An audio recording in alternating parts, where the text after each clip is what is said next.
राजस्थान के जोधपुर में एक सनसनीखेज मामला सामने आया है।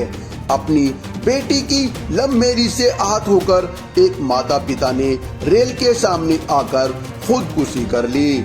जोधपुर के पुराने हाउसिंग बोर्ड इलाके के रहने वाले अशोक व्यास अपनी पत्नी, बेटी और बेटे के साथ बहुत सुकून से इस इलाके में रहते थे।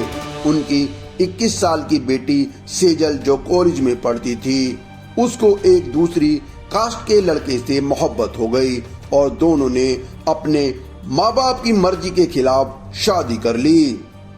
बेटी को माँ बाप ने खूब समझाया, भाई ने भी समझाया, अपनी इज्जत का वास्ता दिया। उनकी बेटी सेजल नहीं मानी, उसने रोहित सरगरा से शादी कर ली।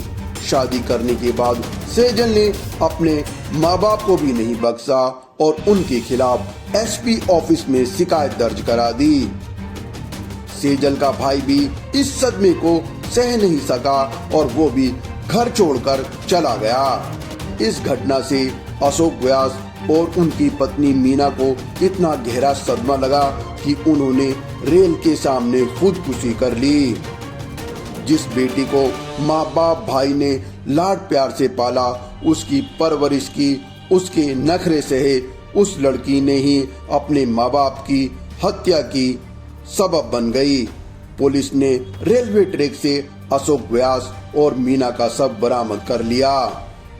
पुलिस को उनके पास एक सुसाइड नोट मिला है, जिसमें उन्होंने अपने बेटे गौरव को कुछ ना कहने की गुजारिश की है। अपनी बहन सेजल की शादी से आहत होकर उनका बेटा गौरव भी घर छोड़कर चला गया था।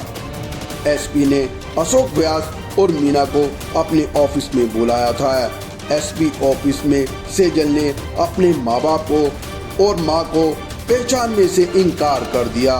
इस कारण दोनों सदमे में आ गए और अपनी बेटी की बेरखुशी से आहत दोनों ने दुनिया ही छोड़ने का फैसला कर लिया और रेल के सामने खुदकुशी कर ली।